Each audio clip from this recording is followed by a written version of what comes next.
Muy buenos días a todos y a todas. La verdad es que es un enorme privilegio poder estar con todos ustedes y con todas ustedes compartiendo un tema que es fundamental para que todos y todas podamos formar conjuntamente una sociedad completamente diferente. Como ustedes escucharon, yo soy abogada feminista, ¿no? Así me defino. Y mi alma mater precisamente es la Facultad de Derecho de la UNACH, que está aquí a unas escasas calles. Yo estudié ahí. Y precisamente ahí, en la Facultad de Derecho, hay una frase que a mí me gusta mucho, ¿no? Que está ahí, que dice que el agradecimiento es el recuerdo del alma. Por eso quiero agradecer profundamente la invitación que me hizo el doctor Gabriel Bravo. Tengo la oportunidad de conocerlo y de conocerlo bastante bien, y es un hombre muy comprometido verdaderamente con el estudio, con la disciplina, y para que los y las estudiantes que estudian precisamente en su escuela pues salgan lo mejor preparados, siempre innovando con foros, con plataformas como esta. Así que, doctor Gabriel Bravo, no lo veo, pero pues muchísimas gracias por darme la oportunidad de poder estar acá con un tema que es sumamente complejo y sumamente difícil, y ahorita van a ver ustedes por qué. A diferencia de cualquier otro tema, cuando hablamos de cuestiones de género, es tan complicado y tan complejo, porque como veremos a lo largo de esta plática, el componente principal, ¿sí?, que tiene la violencia de género, que es la violencia que se ejerce contra nosotras las mujeres por el simple hecho de ser mujeres, la característica primordial es que se naturaliza. Entonces, cuando algo se vuelve natural, ¿verdad?, no nos damos cuenta de que eso no está bien hecho, que eso no está bien realizado. Ahorita poco a poco vamos a ir descubriendo muchas cosas. Hoy vamos a descubrir, sí, por ejemplo, convenciones internacionales de la cual México es parte, dos convenciones específicamente, por ejemplo, donde habla, sí, como una obligatoriedad de los estados que firman estas convenciones para modificar patrones socioculturales. Yo les decía, y voy a ser muy repetitiva en esto, que cuando hablamos de género es bien complicado porque esto no es un concepto, aquí no estamos aprendiendo números, no estamos racionalizando, que eso de ella es bastante complejo, una legislación, sino que cuando hablamos de género, estamos hablando de cómo somos los hombres y de cómo somos las mujeres, ¿sí? Entonces, después vamos a lograr entender de esta plática, ¿sí? Después de esta plática vamos a lograr entender todos y todas por qué no es necesario, sino más bien indispensable, ¿sí?, que existan políticas públicas, acciones, instituciones a favor de nosotras las mujeres. Tal pareciera que es un privilegio, ¿no?, tener una secretaría para el desarrollo y empoderamiento de las mujeres en Chiapas.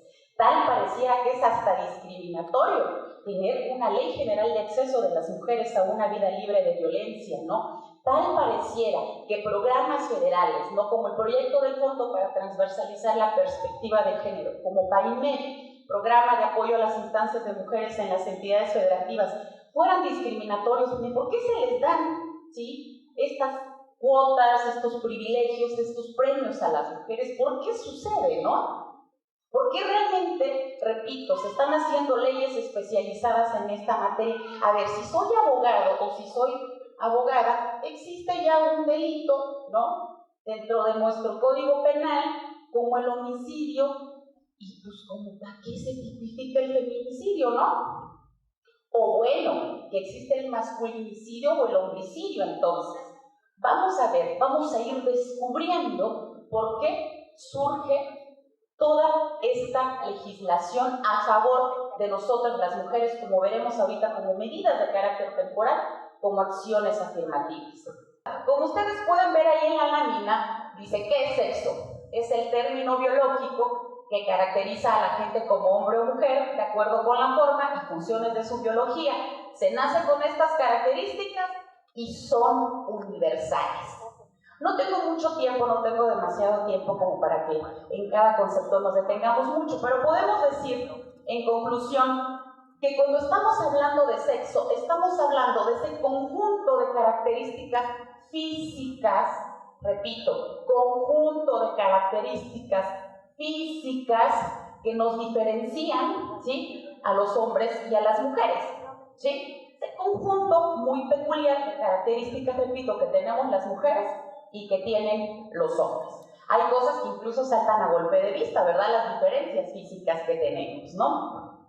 Algunas de estas diferencias físicas, repito, por ejemplo, es el busto, ¿verdad? Que tenemos las mujeres, los órganos genitales y demás. Basándonos puntual y específicamente en este concepto, repito, hablando de este conjunto de características físicas, si lo racionalizamos, nos podemos dar cuenta que entonces, ¿hombres y mujeres somos iguales? Claro que no, efectivamente, repito, físicamente no somos iguales. Tenemos características diferentes, hombres y mujeres. El tema de hoy, créanme ustedes, es el tema más importante en cuestiones de género. Vamos a hacer un jueguito, algo dinámico, y les pido de favor, si ustedes son tan gentiles y tan amables, que cuando vayan escuchando una palabra, yo voy a ir mencionando una palabra, y que digan en voz alta si esta palabra que yo voy a mencionar la relacionan con un niño o la relacionan con una niña, ¿no? Por favor. Si yo digo la palabra muñeca, perfecto. Si yo digo balón de fútbol, juego de té, rosa, azul, diadema, carritos, princesa,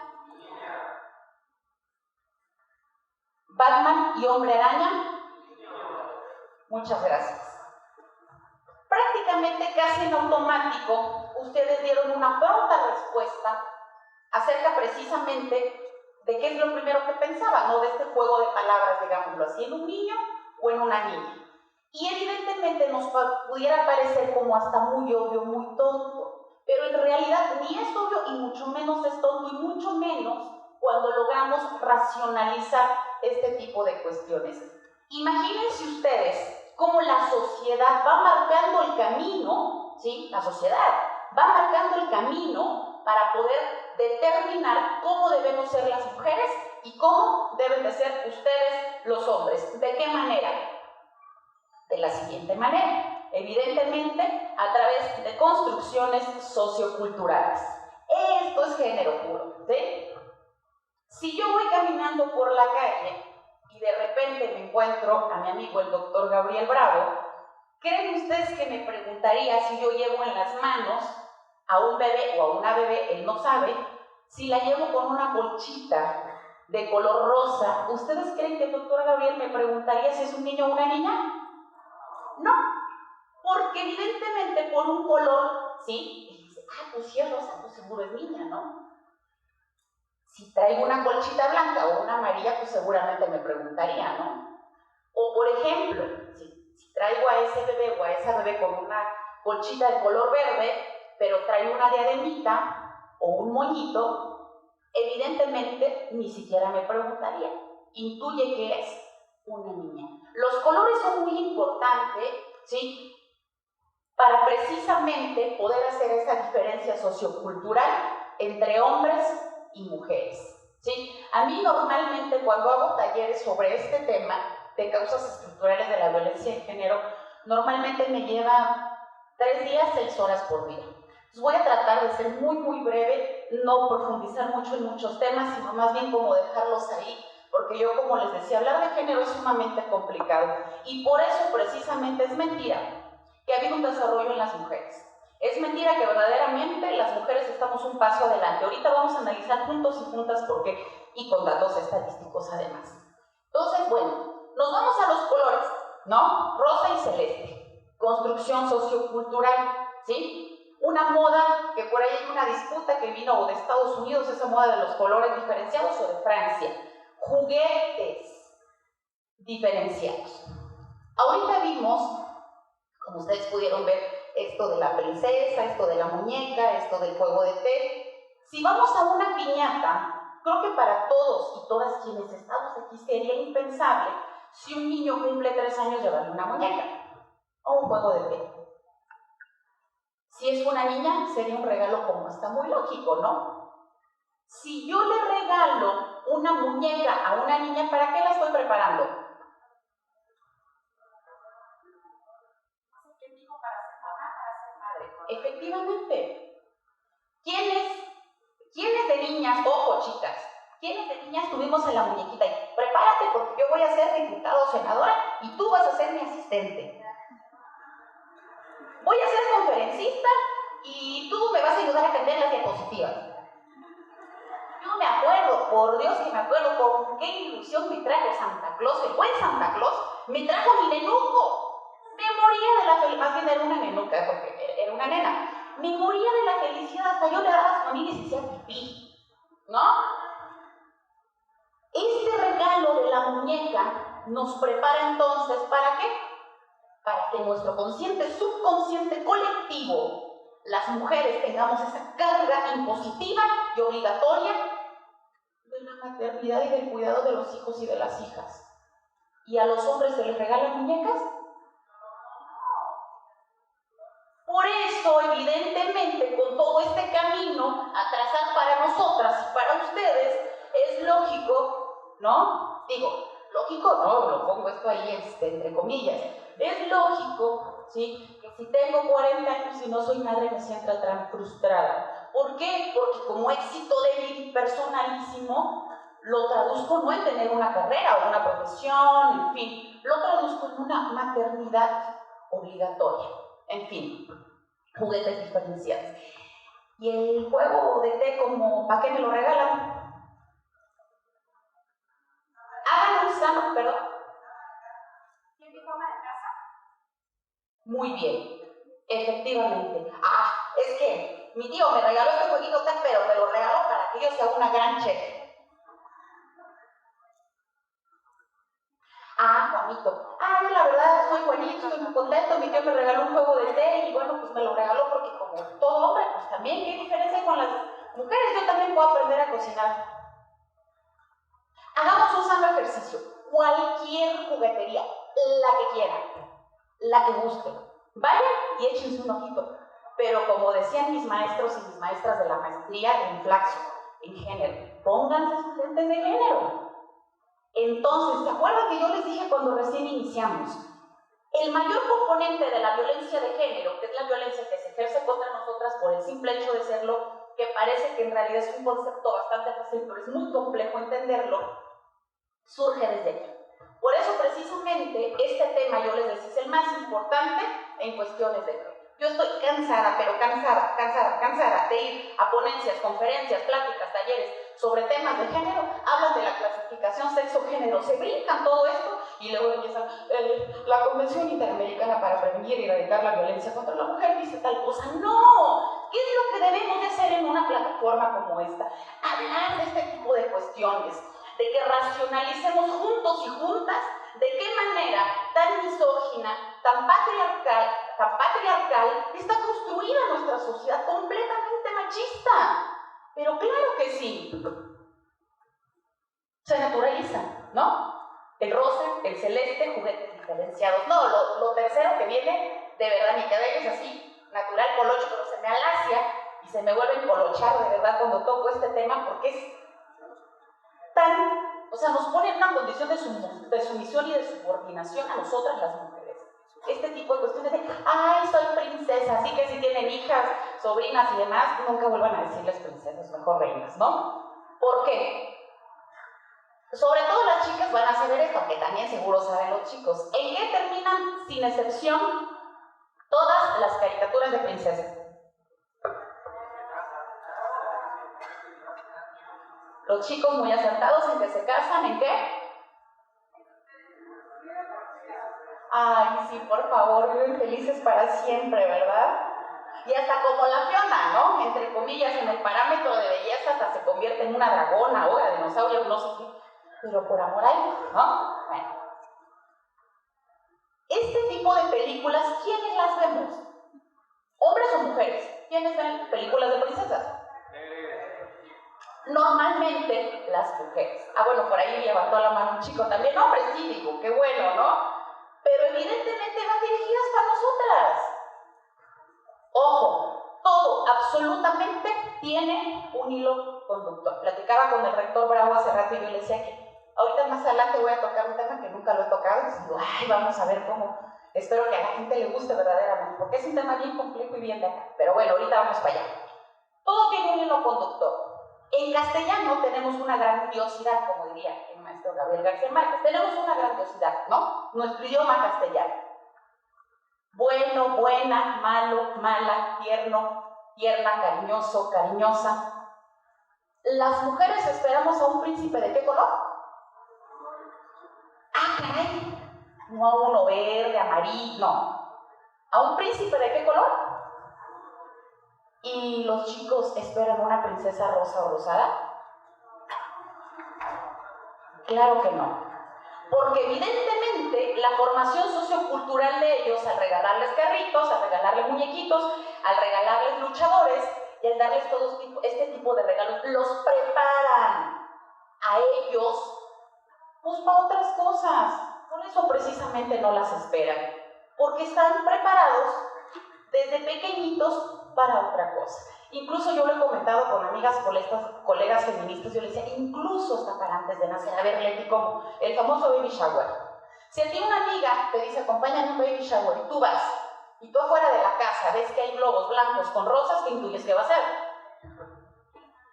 Estamos evidentemente inducidas, como lo decía hace un rato, simplemente y llanamente por un color. Les recomiendo a todos y todas que es la única película de caricaturas de princesas de Disney, se llama Valiente. Hay una princesa ahí, Mérida, así colocha como su servidora. Es la única película con visión de género. Evidentemente no les puedo decir el final, ¿no? Porque si no, ya no la van a ver, pero vean, se llama Valiente, repito, de Disney, la única película con visión de género. Todas terminan, entonces, repetimos, en el final feliz. Entonces, ojo, maternidad, cuidados de la casa y amor es para nosotras las mujeres, no es para ellos. Mi sueño, mis 15 años. Hace algunos añitos, creo que están muy pequeñitas las chicas aquí. ¿Cuál es la diferencia, estimados amigos, estimadas amigas, en que a una mujer le hagan una fiesta de 15 años y por qué a un hombre no? Incluso algunas personas ya mayores no me dejarán mentir. Ahorita pues como que ya, ¿verdad? Los colores cambian del vestido. ¿De qué color era el vestido de las quinceañeras antes? Claro. Ahorita ya hasta se ponen un negro, se ponen otro tipo de colores. Pero antes, los vestidos de las quinceañeras afuera eran, pero ¿por qué dice Leti que esta construcción sociocultural tiene un hilo conductor? Aquí está, ¿no? Estos patrones socioculturales, evidentemente, como lo he dicho, van marcando el camino de formación tanto para hombres como para mujeres. Entonces es normal, ¿sí?, que precisamente las niñas tengamos esta ilusión aberrante, brutal, sumisa y subordinada de querer una fiesta de 15 años. Joan Scott, que yo creo que es quien tiene el concepto de género más completo, habla de símbolos, habla de rituales, que socioculturalmente aceptamos hombres y mujeres. Y precisamente el rito, ¿sí? El rito, todo este ritual de los 15 años, ¿saben ustedes cuál es la explicación histórica de los 15 años? ¿Quién sabe? Exactamente, es presentar. Ya están en edad de merecer, ¿verdad? Exactamente. La explicación histórica de los 15 estimados y estimadas, es esa. Cuando una mujer ya estaba lista para poder casarse, invitaban a todo el muchachaje casadero y como una vez exhibían a la pobre jovencita pues para que ella pudiera casarse, ¿no? A ver, ojo, en el baile de la muñeca, ¿sí? Ojo, último baile de la muñeca, ¿no? La chiquita esta de 15 años entrega la muñeca, porque es el último baile de su muñeca, pero abre las manos para recibir ¿qué cosa? Exactamente, compañero, la maternidad. Claro que sí. Entonces, cuando tenemos a una madrina de brindis, o normalmente es un hombre, un padrino de brindis, vemos a los papás, ¿no? Y ella quiere un capullito que ahora se va a convertir en una flor. Aquella que está haciendo su metamorfosis como la mariposa, ¿no? Que era una gusanita y ahora se convierte en una mariposita. Ya está, yo ahora el papá, la mamá y la chica también.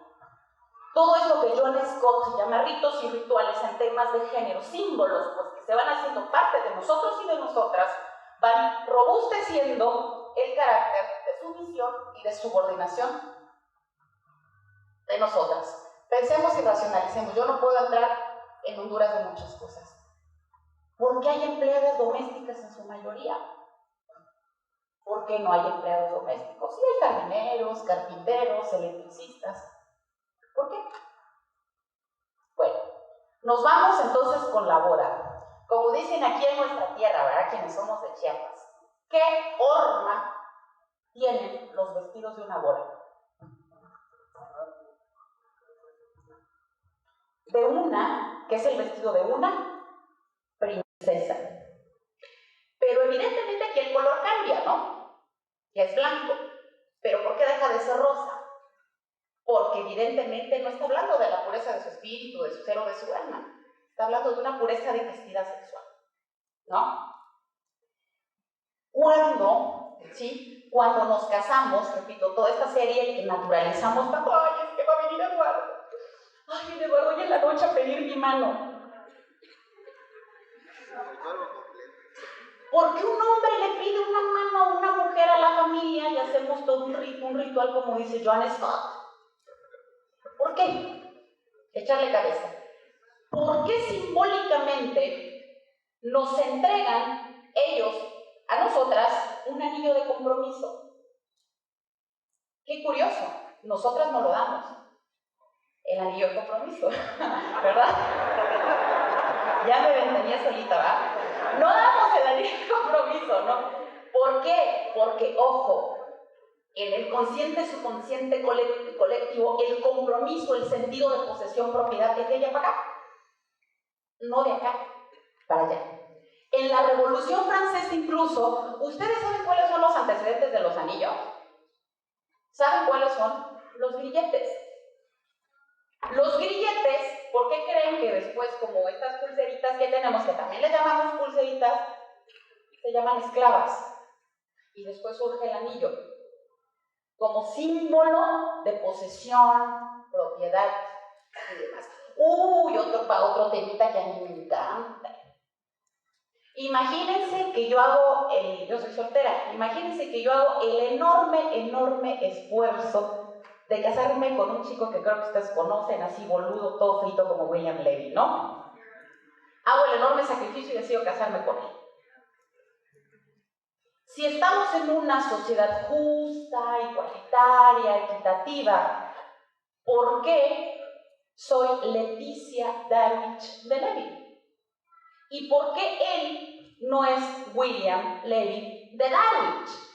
Si yo me voy de acá y dejo esto que trabajamos hace un rato aquí y de repente el señor rector pregunta, ay, a ver, ¿esto de quién es, Normita? Y le dice Norma, ay, rector, es que estas cosas son de Leti. Cuando utilizamos el prefijo de significa posesión o propiedad. En Estados Unidos está peor la cosa, está peor, ¿no? ¿Cuál es el apellido de la señora Hillary? Que evidentemente en su tiempo fue considerada una de las mujeres más poderosas del mundo por la posición política que ocupaba. ¿Cuál es su apellido? Ese es del marido, de ella. La señora Michelle, la que ahorita es la primera dama de Estados Unidos. Bien, y no sabemos, y estamos hablando de mujeres. Sale un artículo muy interesante, ahorita lo acaban de sacar hace como 15 días, acerca de las mujeres más poderosas del mundo, y ahí, bueno, pues está la señora Michelle Obama, por la influencia que tiene y demás. Pero es Michelle Obama, el apellido de él. Y cuando utilizamos el de, invisibilizamos a nuestro padre o a nuestra madre, las mujeres. ¿A quién invisibilizamos? Si yo soy Leticia Darwich González, la servidora de todos y todas ustedes, y me convierto en Leticia Darwich de Levy, ¿sí? Pues mi padre está presente, pues, el ingeniero Manuel Darwich, ahí está su apellido, ¿no? ¿Y el de mi madre? porque hemos sido invisibilizadas por todo este constructo sociocultural. Los medios de comunicación, híjole, bueno, aquí nos podremos pasar horas y horas y horas hablando de la misoginia y, repito, de todo aquello que vemos natural y que definitivamente no lo es. Por ejemplo, yo debatía con unos compañeros y yo les decía, porque les dije hace rato, ¿no?, que yo soy aficionada al soccer, y debatía con los compañeros unas cosas de fútbol y de repente sale el tema de Televisa Deportes. Ah, que a mí me gusta más TV Azteca, que los estos, que Luis García, que si Campos, que si no sé qué, no, como comentaristas. Yo les decía, ¿ya se fijaron en una cosa? Que ¿cuándo han visto a los comentaristas de Televisa Deportes salir en unos shortcitos pegados? Imagínense ustedes a Javier Alarcón, ¿no?, saliendo aquí con unas camisetas pegadas, ajustadas. ¿Cuándo? Ah, salen, ¿cómo? Las chicas que están ahí, yo iría en contra de todo lo que creo, no estoy hablando mal de las chicas, no estoy dudando de sus capacidades, estoy hablando con una visión clara, objetiva y racional. ¿Ellas van de traje? ¿Cómo salen la novia futbolista de las Chivas, no? Y la otra güera muy guapa. Repito, no estoy dudando de sus capacidades, soy partidaria de que las mujeres tenemos que vestirnos como queramos, soy evidentemente partidaria de eso. Pero vivimos en un siglo donde las cosas han avanzado, donde las mujeres hemos logrado un alcance y un desarrollo real, mentira, y una gran utopía y una falacia, como ahorita vamos a ver. Dice, ahí es una frase de una feminista mexicana que yo admiro mucho, Marcela Lagarde, dice: unas tenemos al espejo como una experiencia de horas y otras ni siquiera lo miramos en una negación total del estereotipo. Marcela Lagarde. Luego dice, mujer, deja de mirarte el cuerpo con los ojos del hombre, su mirada no te ve, te cosifica. Eso se llama cosificación de las mujeres, estimados y estimadas, que es género puro. Por eso te ves mal, por eso te odias y desconfías de mí, no eres su muñeca, piensa un poco, te hará bien. Pensemos, es decir, el fenómeno de cosificación de las mujeres se refiere a que nos convierten en una cosa, en un objeto. ¿Se han puesto a pensar por qué las mujeres usamos zapatillas y los hombres no? ¿Por qué? Pero no como el hecho, como decía el compañero Ricardo, que tiene razón. Ah, pues porque soy hombre no las uso, porque soy mujer las uso. No, a ver, racionalicemos. Les digo, no voy a entrar en Honduras. Pregúntenle a cualquier doctor, médico, quien ustedes quieran. ¿Qué cosa nos ocasiona a nosotras esto? ¿Qué cosa nos ocasiona? ¿Sí? A nivel físico, a nivel natural. El maquillaje. ¿Por qué nosotras nos maquillamos y por qué los hombres no? ¿Por qué? ¿Por qué nos sentimos malas chicas cuando nos levantamos, ¿sí? Y cuando no traemos un rímel, cuando no, es que me voy a hacer mis chapitas, ¿no? Cuando no nos hacemos las pestañitas así, ¿no?, que no nos las ondulamos. Y los chicos pueden tener sus pestañitas de cochito y no pasa nada. Y tienen sus pestañas de coche y no pasa nada. No se las enchilan, no usan sus cucharas, que es un tormento lo del cucharazo, ¿no? No usan sus cucharas para enchinarse pues sus pestañas, ¿no? ¿Cuál es la diferencia, estimados y estimadas? Cosificación de nosotras, que nos han convertido socioculturalmente y nos preparan, obviamente, para el espacio productivo, para el espacio reproductivo, para el espacio doméstico. Y pues obviamente por consecuencia viene todo esto. Repito, racionalicemos, no puedo detenerme mucho. ¿Por qué nos maquillamos? ¿Por qué las zapatillas? ¿Nos hemos puesto a pensar alguna vez por qué un hombre guarda todo en una billetera? Y nosotras, santo Dios, hay cosas que ya parecen morrales, por Dios santo. Semejante bolsón. Sí hay chicos que se tiñen el cabello, ¿no?, que se ponen ahí sus mechitas y se ven muy guapos, ¿no?, eso de metrosexuales, como les llaman ahorita, ¿no? Pero estoy hablando de la generalidad. ¿Se han puesto a pensar por qué nos depilamos las mujeres y ellos no? nos hemos puesto a pensar por qué el manicure, por qué el pedicure, por qué las operaciones estéticas las usamos más nosotras. Porque evidentemente, repito, a través, sí, precisamente de un constructo social se nos cosifica, ¿no? A través de toda esta formación. Algo que fue yo, hicimos de ellas un estudio muy interesante acerca del impacto de la Barbie, de la muñequita Barbie, cuando recién surgió en las niñas y en las mujeres. El estereotipo de belleza, evidentemente, de la Barbie, ¿cuál es? Una mujer delgada, ¿no? Una mujer, a ver chicas, ¿cómo son los piecitos de las Barbies? Los pies. Vienen paraditos, pues así viene la Barbie, la muñeca Barbie trae sus piecitos. Ese tipo de pies de la muñeca es para que le pongamos sus chanclitas a la Barbie. Obvio. Entonces, como que tiene su putito, no tiene panza, no tiene acá, ¿verdad? Y toda guapa ella, obligatoriamente, la Barbie no usa chanclas. Como toda mujer guapa y estilizada, yo veía unas compañeras, una compañera le decía, no, con mis lentes de género, yo viéndolas a las dos, que las admiro y aprecio mucho, estábamos en la oficina y una de ellas le decía a la otra, no, es que yo no uso zapatillas, pues están muy padres tus zapatos de plataforma. Ay, oye, ¿no te los quieres probar? O sea, agarra mi compañera, la que no usa zapatillas, se quita sus zapatos y ya se pone los zapatos de plataforma de mi otra compañera. Y le dice a mi compañera, ya ves, cómo tu figura se ve más estética, cómo se te estiliza el cuerpo. Se te estiliza el cuerpo. Y repito, ¿y por qué ellos no estilizan su cuerpo? Pues a ver que usan zapatillas. Es brutal.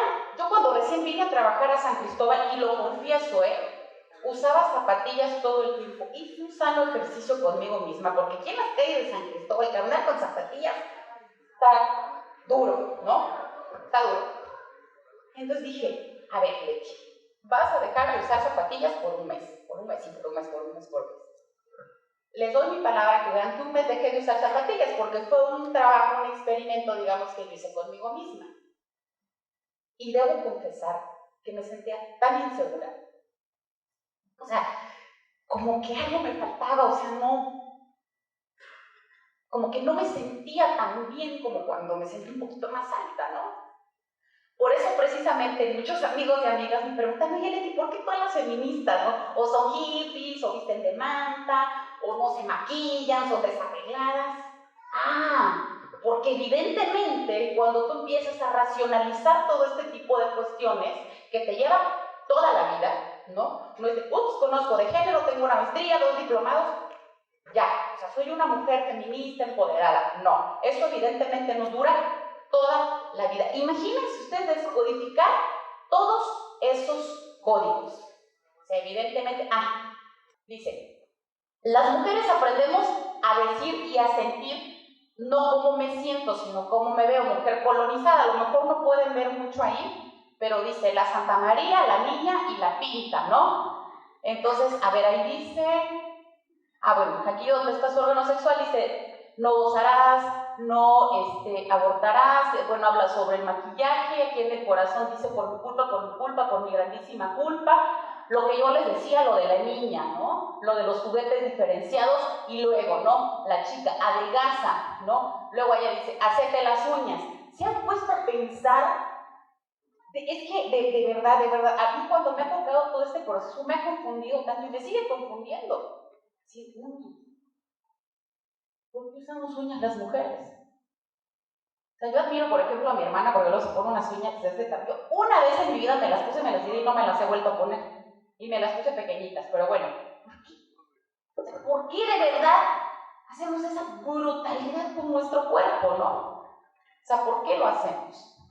Decíamos que cuando hablamos de sexo, estamos hablando de un conjunto de características físicas. Y cuando hablamos de género, estamos hablando de construcciones socioculturales. Hay una antropóloga que hizo un estudio, un documental muy interesante de un lugar que se llama Samoa, que está en Hawái, donde ahí las mujeres, imagínense, las mujeres son castigadas, ojo, cuando reprimen su sexualidad. construcción sociocultural.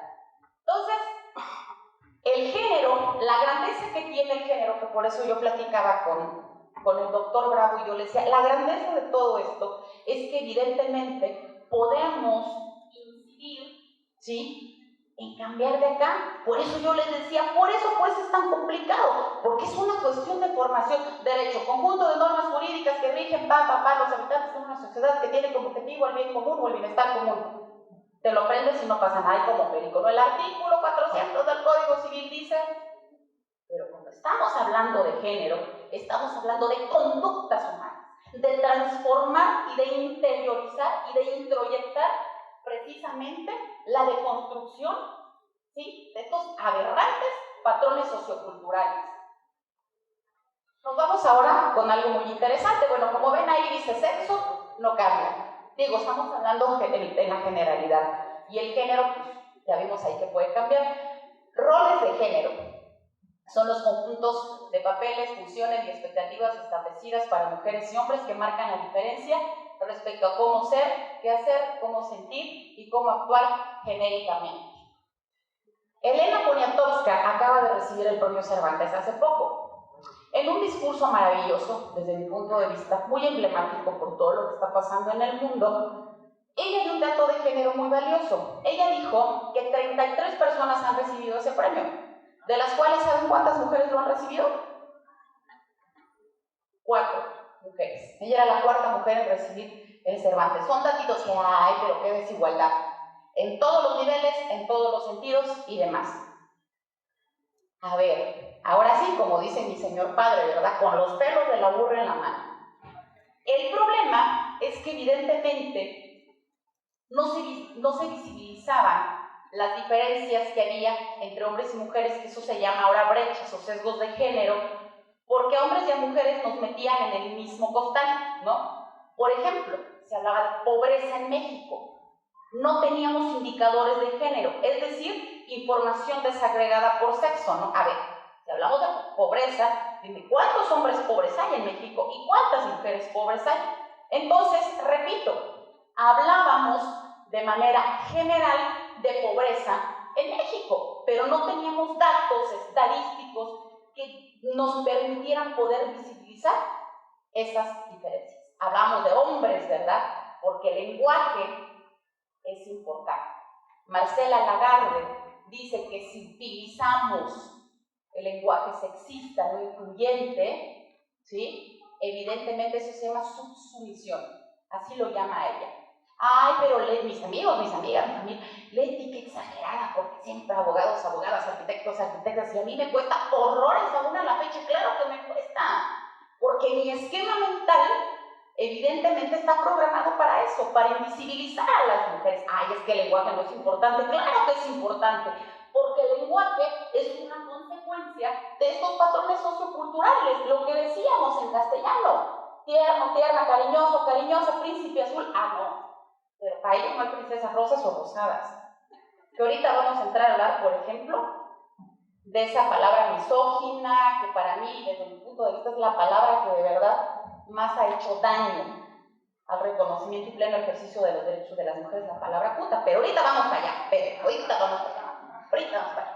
Entonces, nos vamos, ¿verdad?, con los pelos de la burra en la mano. Datos importantes. Ay, esa feminista loca, que las viejas están jodidas, eso no es cierto. Ah, no, vamos a ver datos del PNUD de la ONU. Las mujeres realizan el 52% de las horas trabajadas en el mundo, pero solo es pagado 1/3 de estas horas. ¿Cómo se traduce eso? En el trabajo doméstico. Las mujeres constituyen 2/3 partes de los 960 millones de personas que no saben leer ni escribir. Las mujeres son dueñas de solo el 10% del dinero que circula y del 1% de tierras cultivadas. Repito, datos del PNUD de la ONU. Nos vamos con nuestra hermosa entidad federativa, Mujeres en Chiapas. Por cada 100 hombres pobres existen 106 mujeres pobres. Eso se llama feminización de la pobreza. Imagínense, propietarias de las tierras en ejidos, no más el 5%. Propietarias en tierras privadas, el 3%. Por cada 100 hombres analfabetas, antes hablábamos de analfabetismo en Chiapas, ahora tenemos hombres y mujeres. Por cada 100 hombres analfabetas existen 182 mujeres en la misma circunstancia. Y bueno, las estadísticas de violencia que ustedes pueden ver ahí también, ¿no? Que sufren nuestras mujeres, nuestras hermanas chiapanecas. ¡Ay, pero qué exagerada! Las mujeres en la política hemos tenido un avance tan real. Una vez me tocó estar en una reunión de un partido, que no voy a decir qué partido, de un partido rojo. Decían cada cosa, no, es que desde el PRI, bueno, ya lo ves, desde el PRI nos hemos creado una plataforma para, y bueno, y las mujeres y yo. El avance que hemos tenido, y obviamente la ponencia dándole un nombre. Y bueno, y las mujeres es prioritario, nuestro partido el 2% que nos dan utilizamos. Y cuando termina la ponencia, yo creo que la amiga que me invitó se arrepintió toda su vida de haberme invitado, ella perista hasta la médula. Y le dije, a ver, no, pues celebro mucho lo que usted me comenta, compañero, yo soy apolítica, pero me gustaría que usted me comentara 3 mujeres, 3 en Chiapas, 3 políticas con una verdadera incidencia real. No me mencione diputada, no, con incidencia real. Yo le puedo mencionar nombre de 10 hombres y de su partido. Usted mencione 3. Me mencionó 3, pero 2 nacionales y 1 estatal nada más. Ahí está. 118 municipios en Chiapas anteriormente, vean ustedes las estadísticas, ¿sí? Únicamente en ese periodo, de 2007 a 2010, 5 presidentas municipales. Ah, claro, sí, hay una gran participación política de las mujeres. Presidentas municipales electas en ese periodo corto, hubieron 6, menos del 7%, diputaciones locales, ustedes pueden ver ahí. De hecho, ese número de 14 diputadas se incrementó por una acción afirmativa, una cuota de género que implementó en ese tiempo el gobernador en turno. Ahí está, el actual. ¿Saben cuántas presidentas municipales tenemos ahorita, que somos 122 municipios? 2. Ni siquiera llegamos al 2% de alcaldesas en esta entidad federativa donde la participación política de las mujeres ha crecido.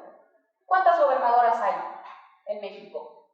Ninguna. Ana, una, efectivamente. ¿Cuántas presidentas de la República hay en América Latina? ¿Cuántas hay en el mundo? Efectivamente, 2. ¿Cuántas hay en el mundo? ¿Sí? ¿Cuántas senadoras de la República por Chiapas hay ahorita, estimados y estimadas? ¿Cuántas? Tenemos a Roberto Albores, tenemos a Melgar, a Robledo. ¿Qué senadora tenemos en Chiapas?